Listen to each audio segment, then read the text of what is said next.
রমজান কবে থেকে শুরু হবে?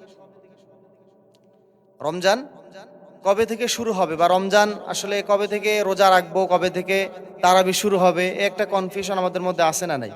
আছে। যেহেতু আরবি তারিখ, আরবি মাস হিসেবে রমজান আসে, ইংরেজি বা বাংলার মতো নয়। আরবি মাস বা চাঁদের তারিখ হিসেবে রমজান শুরু হয়। আর রমজানকে ঘিরেই তারাবি, রমজানকে ঘিরেই সেহরি, রমজানকে ঘিরেই ইফতার।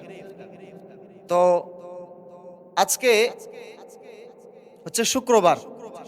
আজকে শুক্রবার। রমজান কবে শুরু হবে যদি বলতে চাই, 2026 সালে রমজান, তাহলে আজকে শুক্রবার, আগামী বুধবার রাত্রিবেলা যদি আল্লাহ তাআলা চাঁদ আমাদেরকে দেখায় দেয়, আগামী বুধবারে রাত্রিবেলা, আগামী বুধবার মাগরিবের পরে যদি আল্লাহ তাআলা আমাদেরকে চাঁদ দেখায় দেয়, রমজান মাসের চাঁদ, তাহলে আগামী বুধবার রাত্রিবেলায় আমাদের তারাবি পড়তে হবে। আগামী বুধবারে রাত্রিবেলা আমাদের কি পড়তে হবে?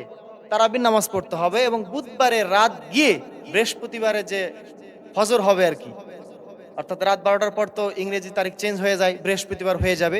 তো বৃহস্পতিবারে ইনশাল্লাহ আমরা প্রথম রোজা রাখবো, আলহামদুলিল্লাহ। আর যদি আল্লাহ তাআলা আমাদেরকে বুধবার রাত্রিতে চাঁদ না দেখায়, অর্থাৎ বুধবারে যদি 29 তারিখে মাস শেষ না হয়, 30 তারিখে মাস হয়ে থাকে, তাহলে বুধবারের দিন যাবে, রাত যাবে, বৃহস্পতিবারে কনফার্ম আমাদেরকে তারাবি নামাজ পড়তে হবে বৃহস্পতিবার রাত্রে। কারণ আরবি মাস 30-এর উপরে যাবে না, 30, সর্বোচ্চ 30। তাহলে আগামী বুধবারে রাত্রিবেলা যদি চাঁদ ওঠে, তাহলে আমাদের বুধবার রাত্রিতে তারাবি নামাজ আদায় করতে হবে এবং বুধবার রাত্রিতে সেহরি করতে হবে, বৃহস্পতিবারের দিনে রোজা রাখতে হবে। আর যদি বুধবার রাত্রে চাঁদ না দেখা যায়, তাহলে বৃহস্পতিবার রাত্রে কনফার্মলি আমাদেরকে রাত্রিবেলা তারাবি আদায় করতে হবে এবং শুক্রবারে আমাদের প্রথম রোজা হবে। যাই হোক,